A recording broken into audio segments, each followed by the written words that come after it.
bonjour, ici Benoît de la librairie Monet et on va parler des incontournables en littérature étrangère pour le mois de mars. Alors, on va commencer du côté de la littérature française avec d'expression française, avec David Finkinos, son nouveau roman, numéro 2, chez Gallimard. Ses plus récents romans, en particulier La famille Martin, son avant-dernier, n'avait pas eu de très bonnes critiques. En tout cas, c'était un peu mitigé. Mais cette fois-ci, ça semble vraiment unanime. Il faut dire que c'est l'argument de l'histoire est vraiment accrocheur. Finkinos a vu une interview, un entretien avec la directrice de casting pour Harry Potter, et qui racontait donc qu'à la toute fin, il y avait deux candidats, donc Daniel Radcliffe qui a obtenu le rôle, et l'autre jeune garçon, à qui il manquait ce petit quelque chose en plus. Et ce petit en plus va devenir un peu la malédiction de ce numéro 2, puisque toute sa vie, il aura presque été Harry Potter, comme il le raconte d'ailleurs dans le roman. C'est un peu ce qui est arrivé à Pete Best, le batteur des Beatles, qui, quelques semaines avant l'enregistrement de leur premier 45 tours, est remplacé par Ringo Starr, qui manque donc vraiment le bateau, c'est le cas de le dire. Donc le roman est dans un premier temps assez humoristique avec cette histoire, et puis finalement se pose vraiment la question de la réussite de cette obsession de n'avoir été que le numéro 2 et d'avoir raté son destin. Donc numéro 2, David Finkinos chez Gallimard. Quand on parle de réussite, c'est un thème semblable, mais traité évidemment de façon tout à fait différente à la manière de Nicolas Mathieu, son nouveau roman, Connemara. Vous allez entendre souvent le mot Goncourt dans ces incontournables du mois de mars, parce que plusieurs des récipiendaires du prix Goncourt des années précédentes font paraître un roman dans cette rentrée. Donc Mathieu l'avait obtenu pour Leurs enfants après eux en 2018. On est encore, en fait c'est un peu comme si 40 ans plus tard, les ados qui étaient les personnages de son précédent roman, ils ont vieilli, ils arrivent au début de la quarantaine. Deux personnages principaux, elle est à Paris, elle a quitté la province, c'est une battante qui a fait des études brillantes, qui a un travail qui lui rapporte beaucoup, elle s'est mariée, elle a des enfants, et au moment où elle arrive à la quarantaine, elle fait le constat d'un vide, c'est tout, ça n'est que ça. Et c'est donc un chamboulement qui va l'amener à revenir en province, d'où elle vient, où elle va rencontrer Hélène, donc va rencontrer Christophe. Alors Christophe, lui, a connu un destin tout à fait différent. Enfin, il n'a pas connu de destin, dirait-on. Il a habité chez son père toute sa vie. Il a un fils. Les deux habitent chez son père. Lui vend de la nourriture pour chiens. On pourrait dire que si on compare les deux destins, Hélène a réussi sa vie, alors que c'est pas du tout l'impression qu'elle a, et que lui a raté la sienne. Donc Nicolas Mathieu pose vraiment la question de ce qu'est la réussite, comment savoir, enfin, comment définir qu'est-ce qu'une vie réussie. Donc Connemara de Nicolas Mathieu chez Actes Sud. Un premier roman de Sophie Pujas aux éditions Flammarion, Les homards sont immortels, tout petit roman, au sujet fort grave, mais traité de façon tout à fait, je dirais, originale. C'est l'histoire d'Iris qui a 10 ans et qui, un été, part avec la famille pour les vacances d'été à l'île d'Ouessant, en Bretagne. Et le début de l'histoire semble un peu anodin. Et puis, un jour, la mère n'est pas là à l'heure du lunch. On se dit qu'elle est partie dans une longue promenade, partie se baigner, et puis à l'heure du souper, elle n'est toujours pas revenue. L'inquiétude s'installe pour de bon, la police est appelée, et cette mère a disparu. Et je ne vous en dis pas plus, parce que même si le roman est court, il y aura un rebondissement. Que lui est-il arrivé? Et entre-temps, comment une petite fille de 10 ans, en vacances, va vivre avec cette disparition? Et ce qui pourrait être d'une grande lourdeur dans le récit, bien, Pujas a trouvé le moyen de, par divers procédés tout à fait inattendus, d'amener une musique différente à ce récit, notamment par des notes en bas de page qui devraient alourdir le récit, qui sont au contraire tout à fait ludiques. Il y a aussi des photos, des petits récits à partir des photos. Elle fait court, mais le roman est vraiment, je pense, réussi. Elle avait fait d'excellents recueils de nouvelles, de récits, de courts récits précédemment, mais cette fois-ci, c'est son premier roman, donc Les homards sont immortels chez Flammarion. Le nouveau roman de Karine Thuil, qui avait gagné le prix Goncourt des lycéens avec son précédent, Les choses humaines, qui a récemment été adapté au cinéma avec Charlotte Gainsbourg dans un des rôles principaux. Et cette fois-ci, Karine Thuil nous raconte l'histoire d'une femme, elle est juge, Alma Revel, et son mariage bat de l'aile, elle est mariée à un écrivain en fin de parcours, ça va pas très bien, et on va lui donner un dossier extrêmement important.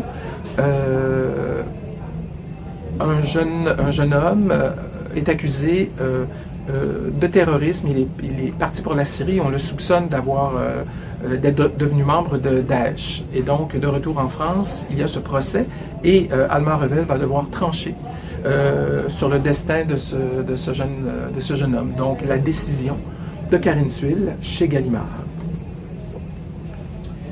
On part vers Hollywood dans un monde complètement différent. François-Guillaume Lorrain, journaliste et écrivain, qui publie chez Flammarion également, un roman autour du tournage de Autant en emporte le vent. Donc, il nous raconte dès 1936, dès l'apparition du roman de Margaret Mitchell, le succès extraordinaire que le roman obtient. Et dès le départ, David O. Selznick, qui est un des grands producteur d'Hollywood, dirigeant de studio, va acheter les droits et va donc s'engager la course pour trouver celle qui va incarner le rôle de Scarlett O'Hara dans le film. Cette recherche va durer près de 3 ans. Et ce n'est qu'à peine quelques semaines avant le début du tournage, dans des décors dans le sud des États-Unis, tout est prêt, mais on n'a pas l'actrice. Et donc, Lorrain nous raconte donc cette course. On va évidemment trouver Scarlett, mais en Angleterre, c'est Vivien Leigh qui va tenir le rôle. Et il nous raconte aussi l'histoire très particulière de Hattie McDaniel, qui a tenu le rôle de la bonne dans le film et qui est la première actrice, en fait, la première comédienne noire à remporter un Oscar en 1939. Et on le lui reprochera, puisqu'elle tient un rôle tout à fait stéréotypé dans un film qu'on considère aujourd'hui à la limite, et même pas à la limite, même irregardable à cause du racisme inhérent à l'histoire. Ça pose évidemment toute la question de comment juger les œuvres après coup, et c'est donc un roman sur le roman et sur le cinéma, Scarlett de François-Guillaume Lorrain, chez Flammarion. Le nouveau, non pas roman, mais récit autobiographique de Tonino Benacquista, Porca Miseria, chez Gallimard.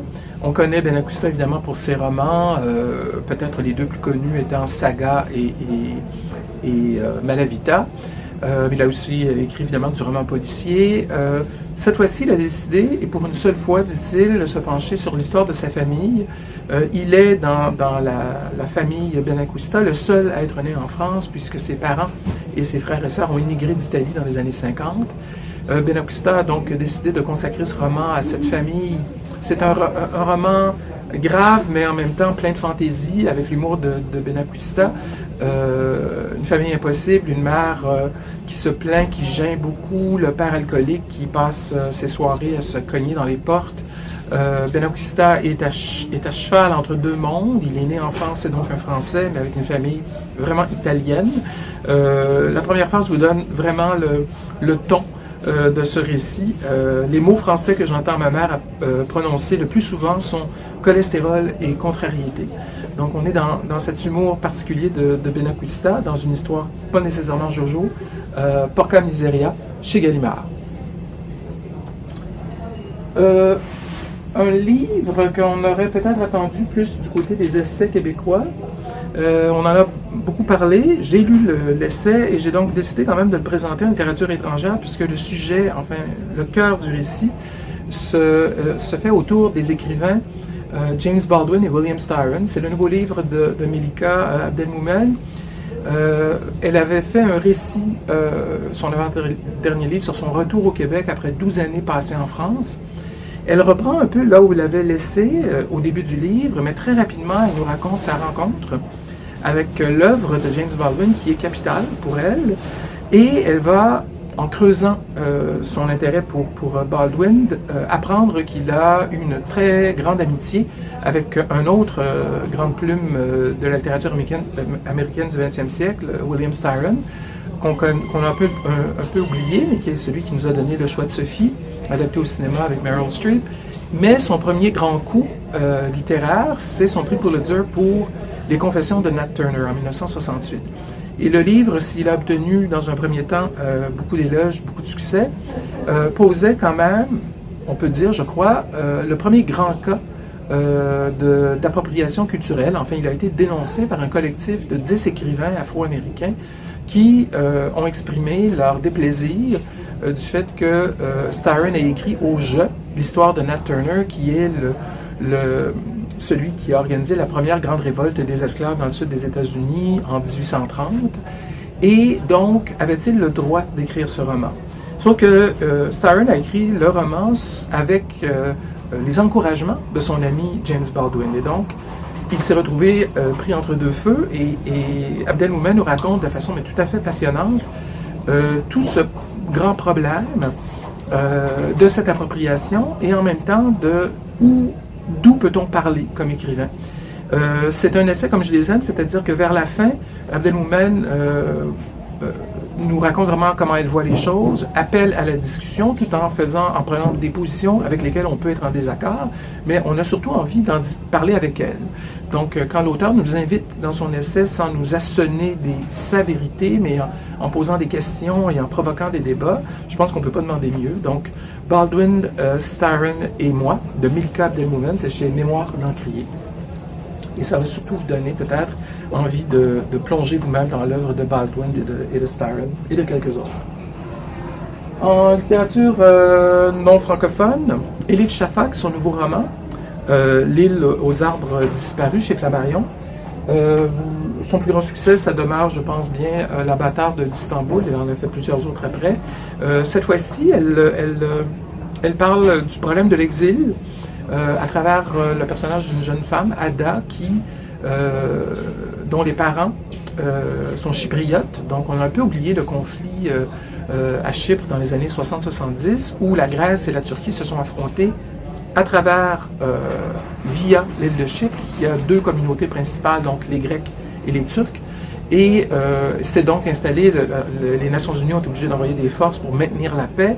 Il y avait là un début de guerre et le père de Ada est un chypriote turc et sa mère, qui est décédée, on ne sait pas trop comment au début du roman, était donc chypriote grecque. Et Ada se retrouve donc déchirée et le roman pose toute la question de l'exil, des racines et de l'arrachement aux autres, à son pays, à sa culture, à travers un drame familial. Donc, originalité aussi, c'est que dans la cour à Londres où le père habite avec sa fille en exil, pousse un figuier, donc il devient un peu le symbole de ses racines et c'est en partie le figuier qui fait aussi la narration du roman. Donc, Elif Shafak, L'île aux arbres disparus chez Flammarion.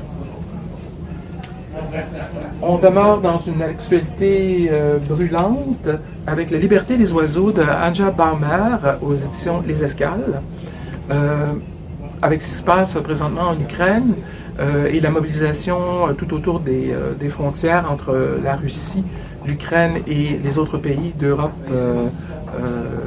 centrale.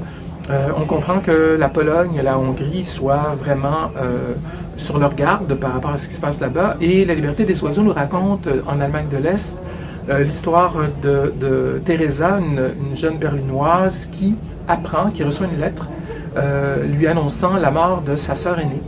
Le problème étant que ses parents lui ont raconté à son autre sœur et elle que leur sœur est morte il y a plusieurs années. Donc, entre le moment où le père, qui était un officier de la Stasi, donc de la police secrète, de la police d'État, pardon, entre le moment où son père, très militant, très croyant en le régime communiste de l'époque, entre ce moment et la chute du mur de Berlin et la libération et l'arrivée de la démocratie en Allemagne de l'Est, il s'est passé beaucoup de choses. Et il y a beaucoup de choses qui vont ressortir de l'enquête de Teresa, de sa sœur, à propos de ce décès de leur sœur aînée. Donc, le passé soviétique à travers la famille de Teresa dans La liberté des oiseaux de Anja Baumer. On revient un peu plus loin dans l'histoire, cette fois-ci du côté de la Belgique flamande, avec Stefan Hertmans chez Gallimard, Une ascension.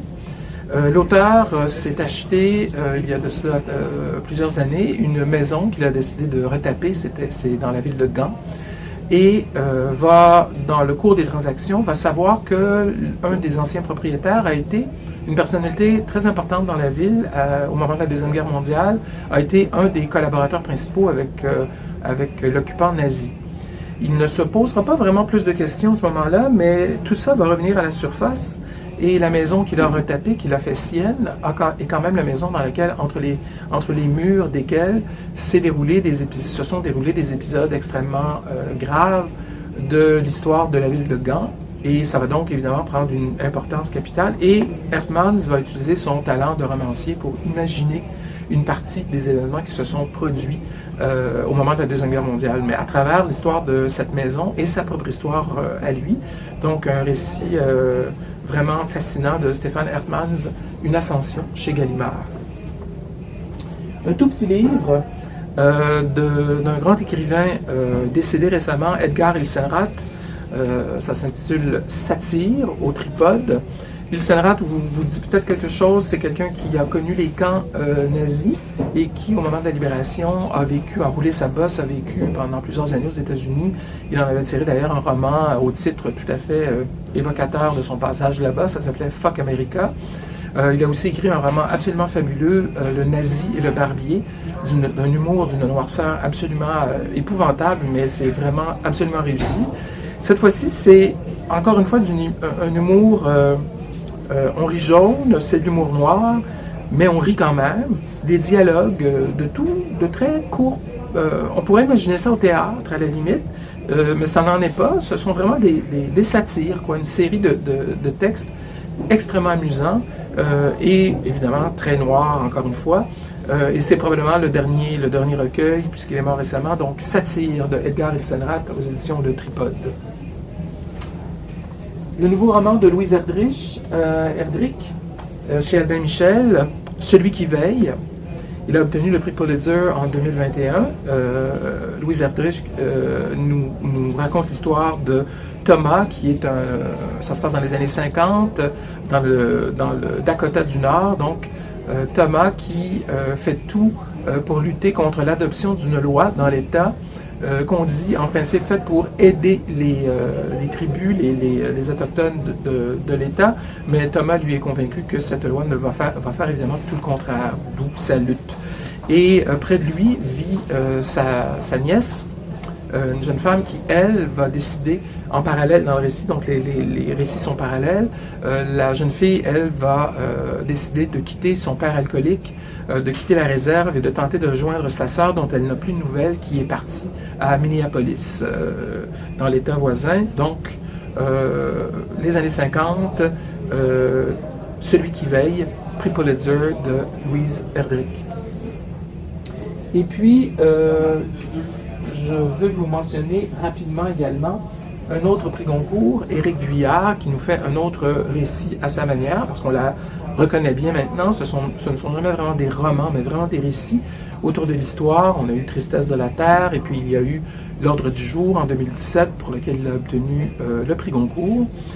Cette fois-ci, il s'attarde dans ce court récit à une guerre un peu oubliée, même en France, parce que l'on apprend que la guerre du Vietnam, qui évidemment, en fait c'est dans l'histoire des États-Unis, ça a été traité dans de nombreux romans, films, pièces de théâtre, enfin les arts se sont emparés de ce bout d'histoire, sauf que les Français, eux, ne semblent pas, je veux dire, il n'y a pas énormément de films qui ont été consacrés à ce conflit, qui a quand même duré plusieurs années. Et donc, Vuillard consacre ce livre à la guerre qui commence donc assez peu de temps après la fin de la Deuxième Guerre mondiale pour se poursuivre jusqu'au désastre de Dien Bien Phu en 1954.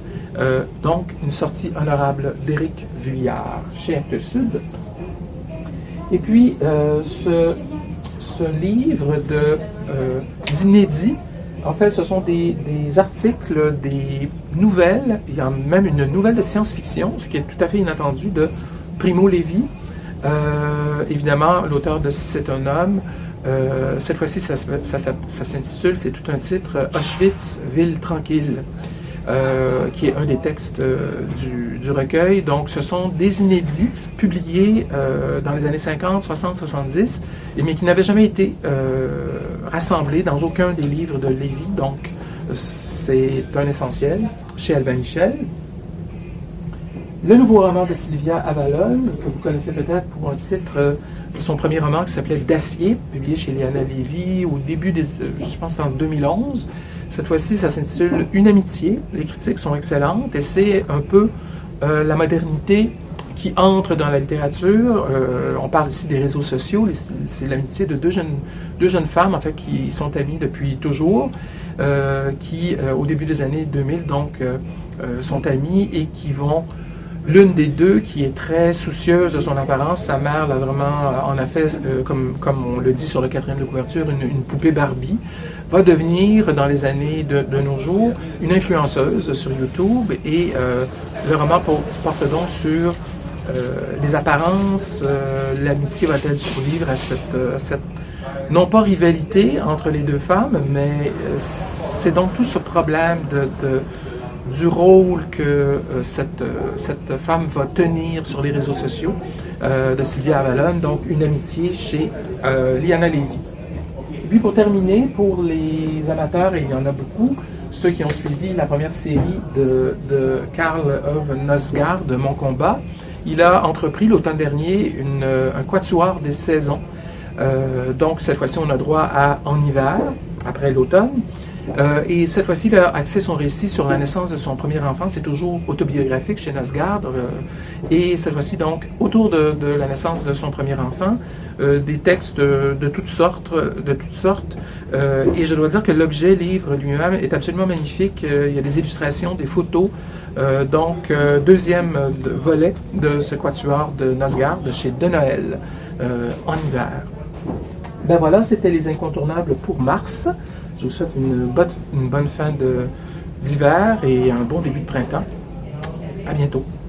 Bonjour, mon nom est Max Séviano. Je vous présente aujourd'hui les incontournables pour la salle de montre du mois de mars pour les sélections de livres polars.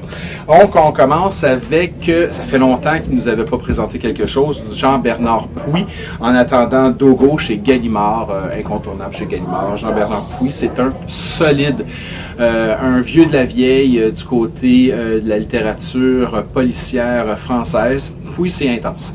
C'est toujours assez corsé, il faut avoir des lecteurs, premièrement, qui connaissent beaucoup ce type de littérature-là. On parle de Manchette, tout ça, ces personnages-là, qui ont fait les belles années de la littérature polar française des années 70-80, beaucoup. Ben, il revient avec En attendant Pouy, question, une histoire de disparition, mais avec la sauce Pouy, alors quelque chose de solide, d'intense, pour, je dirais, les connaisseurs.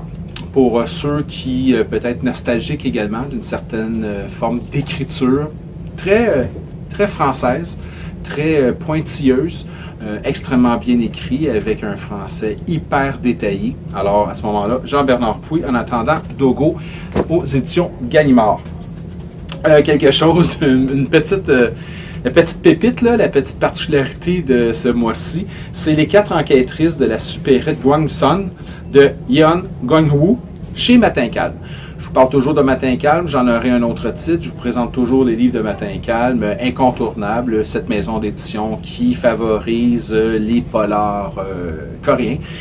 Là, ici, on a quelque chose de différent. Il semble s'ouvrir vers un autre type de roman policier, c'est-à-dire les cozy mystery. Tout ce qui est la déclinaison de Agatha Christie, Agatha Raisin et tout ça. Donc, c'est exactement ça. 4 femmes qui se promènent dans une supérette, un supermarché, tout simplement, une épicerie, et qui se mettent à poursuivre un voleur, tout simplement.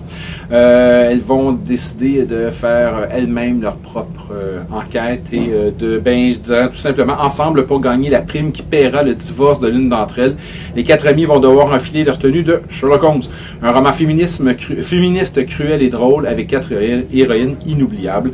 On est dans la version justement allégée du polar, du K-polar, ce qu'on appelle vraiment là d'une façon un peu différente pour les amateurs et amatrices de romans policiers plus légers, avec toujours une petite touche d'humour, avec un peu plus, je dirais, de légèreté. Ben, ça peut être intéressant, avec plusieurs personnages différents, farfelus, tout ça. J'ai comme l'impression qu'on est dans un genre de littérature policière qui pourrait sonner du Almodovar au cinéma pour le côté fantaisiste, tout ça. Peut-être à lire. Les 4 enquêtrices de la supérette Wangsun de Yeon Gong-woo au Matin Calme. Si on parle de Matin Calme, laissez-moi aller chercher un autre livre. Chut, c'est un secret, ce n'est plus un secret, c'est le nouveau roman de Seo Mi-ae. Seo Mi-ae est une autrice, donc alors on la nomme la reine du K-polar justement. C'est celle qui nous avait proposé Bonne nuit maman. Si on se fie à ce roman-là, si on se fie à Bonne nuit maman, ce sera quelque chose d'extrêmement tendu. Elle a une façon, dans Bonne nuit maman, on avait la possibilité d'avoir vraiment des personnages super bien définis, avec une situation extrêmement tendue. C'était lourd comme lecture, mais ce genre de lourdeur que les amateurs de polar noir aiment. Donc on est vraiment dans le roman noir, dans ce contexte-là. On a vraiment une ambiance étouffante, une fin, oui, assez imprévisible, quelque chose de super bien amené. Matin Calme nous a toujours une belle qualité. C'est parfois un peu, oui, des fois un peu peut-être décevant dans certaines œuvres. Ça ici, j'ai l'impression qu'on a quelque chose qui est extrêmement agréable.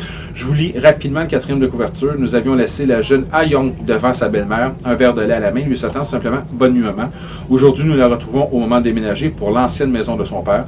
Nouveau collège, nouveaux camarades, l'adolescente va devoir faire ses preuves parce que, tandis que son papa va, mais chut, c'est un secret, je ne vous en dis pas plus, j'ai grappillé à l'intérieur de ce livre-là. Il y a des rebondissements avant même qu'on ait tout lu, qui sont assez annonciateurs. Chut, c'est un secret, Seo Mi-ae, aux éditions Matin Calme. Une de mes préférées, je vous avoue, et souvent mes préférées sont celles qu'on connaît peu, hélas, mais bon, ça fait un peu partie de notre fonction et de notre devoir de libraire, de faire connaître des nouveaux noms, ou si ce n'est pas des nouveaux noms, du moins des gens un peu plus dans l'ombre. Valentine Imhoff qui nous présente ici le Blues des Phalènes chez Rouergue Noir, maison d'édition qui est extrêmement agréable, je trouve, pour la sélection. C'est pas une maison d'édition qui publie énormément, c'est une maison d'édition qui fait de très belles sélections, il y a une qualité éditoriale. Ils sont assez fidèles à leurs auteurs, à leurs autrices. Je pense que chez Valentine Imhoff, c'est son 3e. Elle avait déjà précédemment présenté un roman qui s'appelle Par les rafales et l'autre s'appelait Zippo. Avec Valentine Imhoff, vous avez vraiment une panoplie de personnages, mais surtout, vous avez une toile de fond extrêmement riche. Ça se promène entre Paris, la Nouvelle-Écosse, entre autres. C'est complexe. Toute une histoire, vraiment. On est dans les années 30, on parle de la prohibition, tout ça.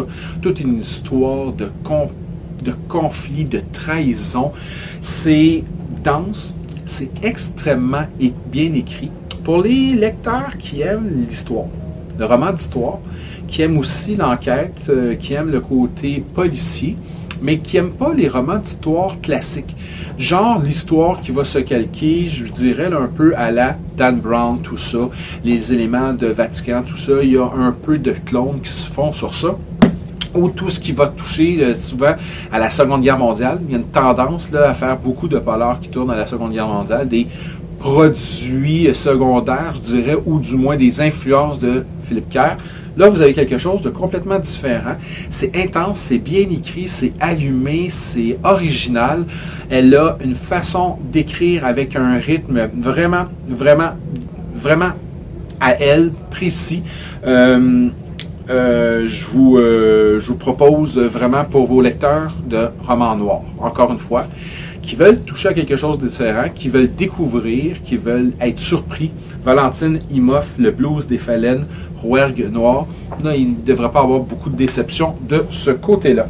Je le mentionne parce qu'il vient de sortir le quai Rademacher, la trilogie hambourgeoise. Il était sorti en 3 tomes en grand format. Il est sorti également en format poche, mais là, il sort ici la trilogie réunie.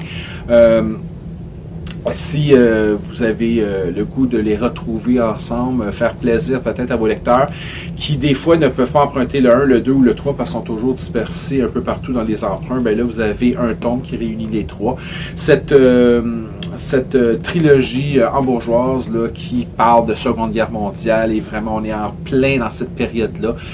Tout ce qui est l'univers des trahisons, des conflits, des transactions dans ce monde très particulier d'inspecteurs de la police allemande.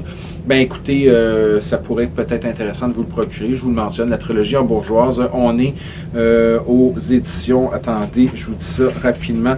Nous sommes aux éditions Masque, les éditions Le Masque, qui vous présentent ça. Le mystère Caravage. On avait eu par le même auteur il y a 2 ans, le mystère Jérôme Bosch. Il réplique avec le mystère Caravage. Il faut croire qu'il y a une certaine forme d'intérêt ou du moins de connaissance dans le milieu d'histoire de l'art. Peter Dempf, auteur allemand aux éditions Cherche Midi. Un peu le même principe que le mystère Jérôme Bosch. Alors vraiment un roman d'enquête qui va aller chercher un élément d'histoire de l'art, qui va tourner cette fois-ci autour de Caravage. Ça peut être intéressant pour les gens qui, justement, aiment un peu l'histoire de l'art, qui ne sont peut-être pas très familiers avec les romans policiers, qui ne sont peut-être pas non plus très à l'aise avec les romans policiers, qui voudraient lire un peu autre chose, qui voudraient avoir un bon fond historique, une bonne substance liée à l'histoire et à l'art. Je pense que ce serait quelque chose d'intéressant. S'il y a des lecteurs éventuels, des lectrices éventuelles qui vous proposent, qui vous demandent quelque chose là, qui est historique, mais pas trop banal, avec une certaine forme d'intensité, je dirais, ben, ce serait, je pense, peut-être là, une belle option. Sans doute, si vous l'avez dans vos bibliothèques, vous pouvez également référer au mystère Jérôme Bosch, le mystère Caravage de Peter Dempf. Je dirais un roman d'enquête sous forme de trahison ou de disparition dans le monde du Vatican et de peinture religieuse. Ça peut être intéressant. Mystère Caravage, Cherche Midi, Peter Dempf. Pas beaucoup de polars au niveau québécois présentement. Il n'y a pas grand-chose qui sort. Ça va éventuellement, peut-être, on pourra en reparler pour la prochaine salle de montre. Cette fois-ci, c'est Héroïne de Tristan Saul qui sort au Cartanier. Et il faut juste préciser que Tristan Saul est un auteur français. Donc, c'est celui qui nous avait proposé Mathilde ne dit rien. Alors, Héroïne reprend là où Mathilde finit rien avait terminé. Dans Ne dit rien, je veux dire, où le roman s'était terminé. Et on reprend 1 an après les événements de Mathilde ne dit rien. Les habitants de la place Carrée sont frappés par la pandémie et voient leur vie chavirée par le confinement. Oui, vous allez dire, c'est encore un Xème roman sur le confinement. C'est pas un roman sur le confinement, justement.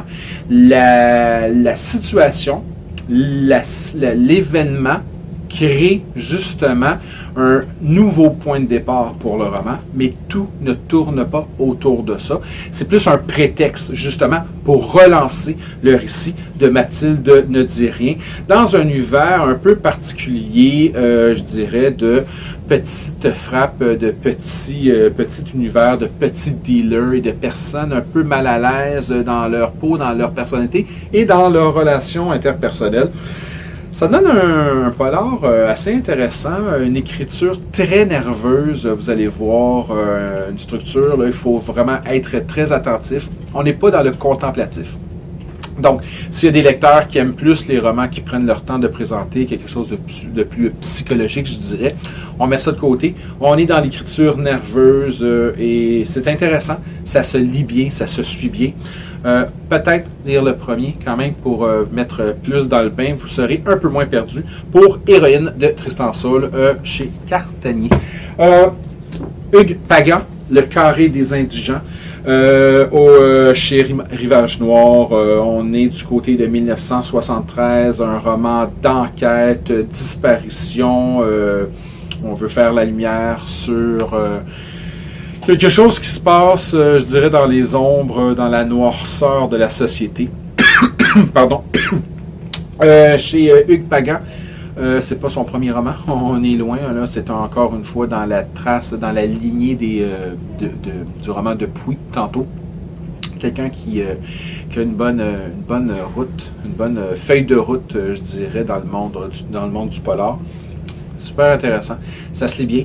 Il faut aimer, par contre, les détails historiques. Bon, il y a certains romans historiques, je parle toujours des gens qui aiment l'histoire, tout ça, mais quand certains lecteurs aiment l'histoire, les détails historiques, quand c'est pas trop ancré dans l'histoire, et quand il y a une trame de fond historique, ça leur permet de voyager dans le temps, mais où souvent la notion, je dirais, de polar est mise de l'avant. Avec Hugues Pagan, faut quand même être, je dirais, pas calé, mais du moins ouvert à cette période, précisément cette période de l'histoire. On est dans les années 1973, c'est tout ce qui est lié avec la guerre d'Algérie, tout ça. C'est prenant, c'est intéressant, c'est différent. Au moins, ça nous amène une lecture particulière et distincte, Le Carré des Indigents, Hugues Pagan, chez Rivage Noir. J'y vais avec un avant-dernier, Nadine Matheson, L'Équarrisseur. L'Équarrisseur, c'est son premier roman. Ça, ici, c'est le solide. C'est le haute tension de ce mois-ci. Pour les lecteurs là, qui aiment le solide, l'important, le lourd, là, vraiment très graphique, très visuel. L'Équarrisseur, vous voyez très bien, la page couverture dit tout. L'histoire, je vous donne ici une lecture, puis ça fait vraiment le résumé. Sur les rives de la Tamise, les corps démembrés sont découverts par des promeneurs malchanceux. Chargé de l'enquête après quelques semaines d'absence, l'inspectrice Angelica Henley y voit la marque de Peter Olivier, le tueur en série surnommé l'Équarrisseur, dont le procès a terrorisé Londres. C'est elle qui a réussi à le mettre derrière les barreaux au péril de sa vie. Elle emporte encore des stigmates et pas seulement physiques. Ben voilà, une histoire de corps démembrés, de poupées démembrées également, mais ce dernier n'apprécie pas qu'on s'approprie sa signature macabre. Il est déterminé à reprendre les choses en main. Donc, faut avoir le cœur solide, faut avoir les nerfs pas trop tendus pour lire ça. Il y a des lecteurs, il y a de la demande pour ça. Si ça vous intéresse de vous le procurer, parce qu'il y a peut-être des gens qui vont vous le demander, un roman policier solide avec beaucoup de tension, bien écrit, mais avec vraiment une belle intensité. Nadine Matheson, L'Équarrisseur, on est du côté de Seuil dans la collection Cadre Noir. C'est pas une méga. Il y a des belles propositions, il y a de la belle qualité, mais en termes de quantité, en termes d'offres, c'est pas un mois où il y a eu énormément de choses. Donc, je termine déjà.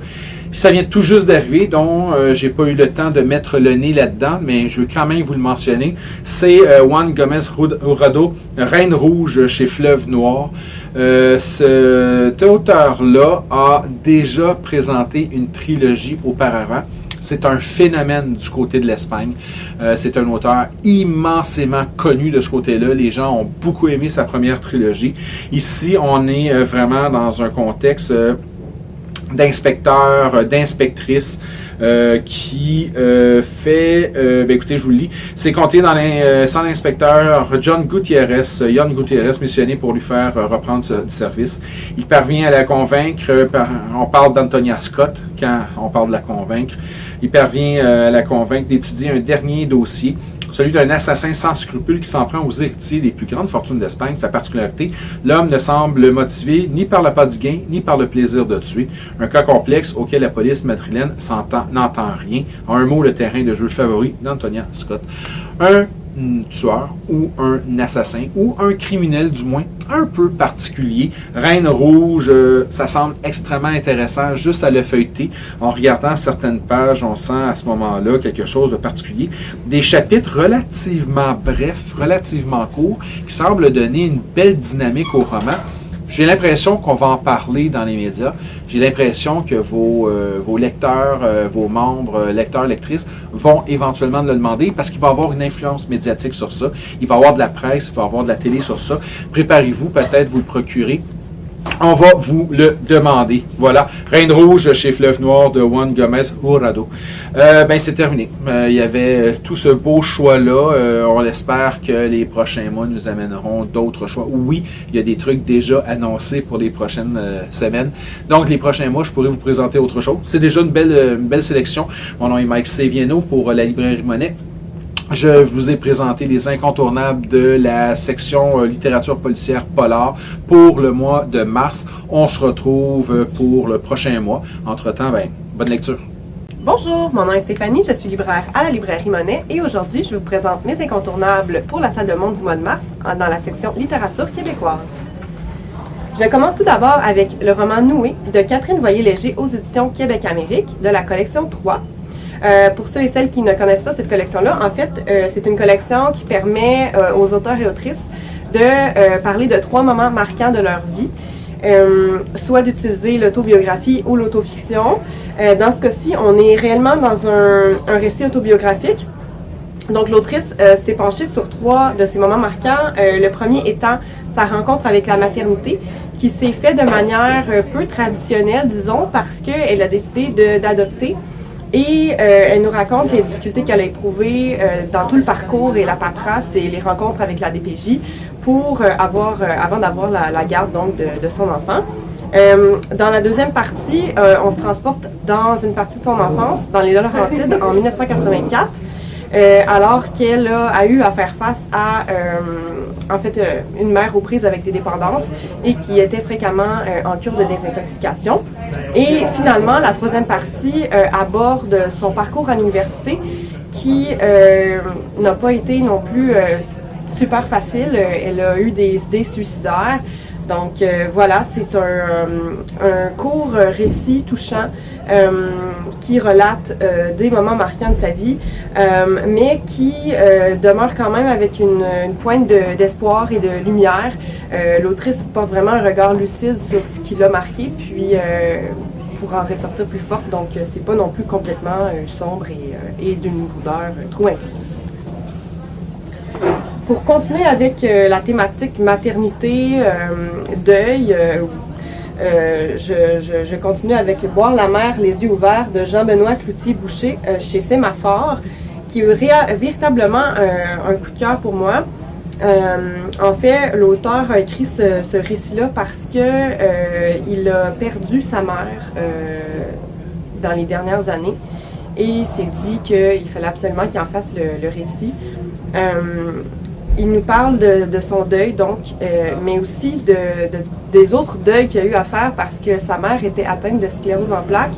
Donc, il y avait aussi eu à faire le deuil d'une mère en santé de son vivant. Et donc, il nous raconte aussi là, le avant, le pendant et bien sûr l'après. Et c'est décliné sous forme de tableau vraiment magnifique, très poétique. C'est vraiment une écriture sublime. À la fin de chaque petit tableau, il y a toujours des petits haïkus qui sont adressés à sa mère. Donc c'est très personnel, c'est très touchant. Pour une première œuvre, vraiment, là, je la recommande chaudement. Ensuite, Le fil du vivant de Elsa Pépin aux éditions Alto. Donc, l'action se déroule à Montréal. En fait, c'est un peu un roman dystopique, mais une dystopie qui n'est pas trop éloignée de nous. Un Montréal qui se noierait en fait sous les eaux, donc qui serait carrément en train d'être envahi par les eaux. Et on suit donc principalement le personnage de Iona et de son copain Niels, qui auront à choisir entre rester sur place et essayer de survivre et de s'entraider avec les voisins et les autres personnes, ou de quitter comme le souhaite son copain, quitter en forêt, isolé de tout et de refaire une vie sans les dangers et le chaos qui se passe en ville.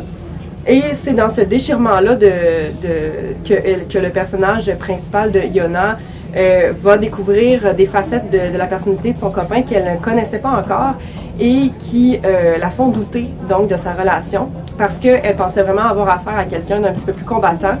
Et elle-même qui a eu un passé un peu, je dirais, anticonformiste, qui prenait de la drogue, qui se tenait avec des gens peut-être un peu plus, je dirais, fêtards et tout.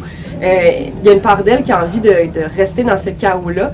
Donc, elle va être déchirée entre le fait de quitter ou de rester. D'autant plus qu'ils ont un bébé ensemble, ils ont un nouveau-né ensemble. Donc, l'autrice va aussi nous parler de sa vision de la maternité, qui est aussi différente de celle de son copain. Donc, il y a vraiment des dualités qui font partie du roman. Alors, on est à la fois plongé dans un chaos et dans un chaos intérieur aussi que vit le personnage principal. C'est vraiment écrit de manière très belle aussi. Donc voilà, je ne pouvais pas passer à côté de ce petit livre qui reflète beaucoup les problèmes aussi de la crise climatique. Ensuite, je vous présente Les Enfants de Chienne de Nicolas Delisle-Lheureux aux éditions Boréal. Un roman un peu plus sombre. En fait, l'action se déroule dans un petit village du nom de Val-Grégoire, un petit patelin reclus, où les gens s'ennuient. Et donc, pour combattre l'ennui, ils vont se tourner vers la violence. On suit principalement 4 personnages principaux qui vont tisser de beaux liens d'amitié. Et c'est probablement un des éléments qui a le plus de lumière à l'intérieur du roman. Chacun vont parler à tour de rôle de l'horreur qu'ils ont vécue ou dont ils ont été témoins. Alors, il y a vraiment tout dans ce roman-là. En fait, on passe par les viols, l'inceste, le meurtre. Donc, il y a question de thématiques assez dures. Mais il y a aussi des beaux moments de lumière. Par exemple, le personnage de Louise est une combattante et ne se laisse pas abattre par la dureté de la vie. Donc, ça ajoute une pointe de lumière dans la dureté du roman. Mais je trouvais ça intéressant, puis ça a piqué ma curiosité, donc je voulais vous le présenter. Ensuite, une œuvre intéressante, Traité de paix pour les femmes aliens de Geneviève Morin chez Québec Amérique. C'est vraiment un roman, je trouve, original. En fait, l'autrice, c'est une autofiction, encore une fois. L'autrice a fait sa mémoire de maîtrise sur la saga Alien. Puis, elle écrivait aussi ce roman-là en parallèle, donc elle n'a pas eu le choix de faire le parallèle entre la thématique du roman, qui est une rupture amoureuse, et les cycles de transformation de la bestiole de Alien. Donc, elle a comparé vraiment ces deux thématiques-là ensemble pour voir ce qui pouvait naître de ça. Puis je trouve ça vraiment original. Alors, c'est ça, c'est l'histoire d'une jeune femme qui vit avec un copain un peu toxique, qui est aux prises avec des dépendances. Puis elle est un peu la codépendante dans la relation. Et elle va donc vouloir terminer la relation. Puis elle parle un peu de son sentiment d'aliénation à l'intérieur de cette relation-là. Et compare aussi son sentiment d'aliénation avec donc le personnage justement, une créature dans Alien qui elle aussi était aliénée. Alors elle fait le parallèle entre les deux, puis elle nous montre aussi que dans la transformation, il y a une certaine forme de déformation. Donc toujours en faisant le parallèle avec la saga de Alien. Je trouve ça vraiment original, puis au final, elle tente de trouver une certaine paix dans tout ça. Alors, c'est pour ça que ça s'intitule « Traité de paix ».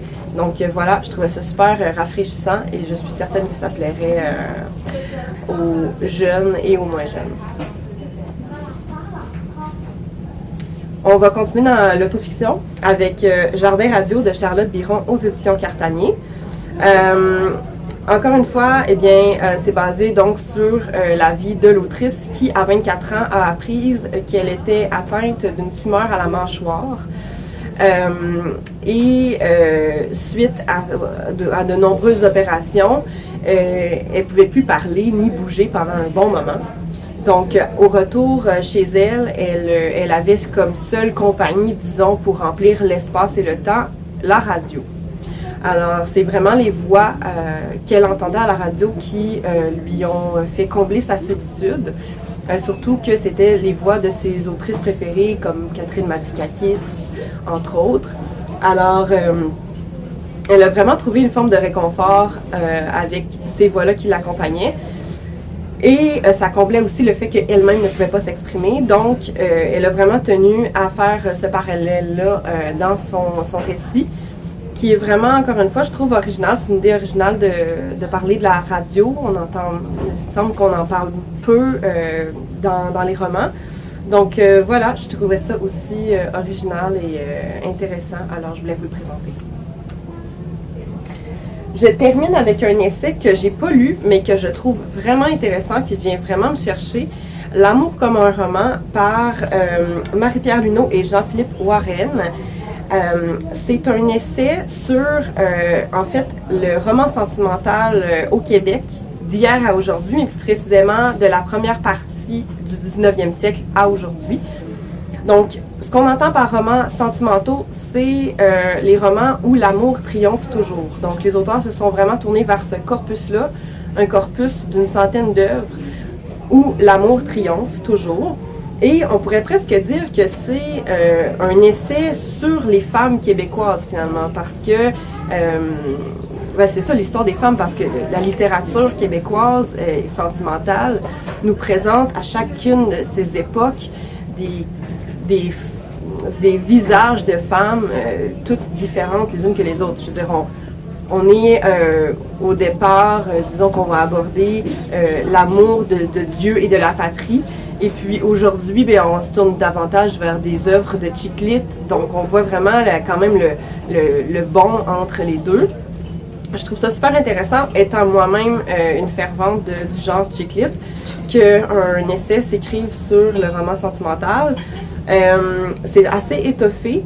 Je pense que ça pourrait être un ouvrage intéressant pour les enseignants du français. Donc voilà, je ne pouvais pas passer à côté.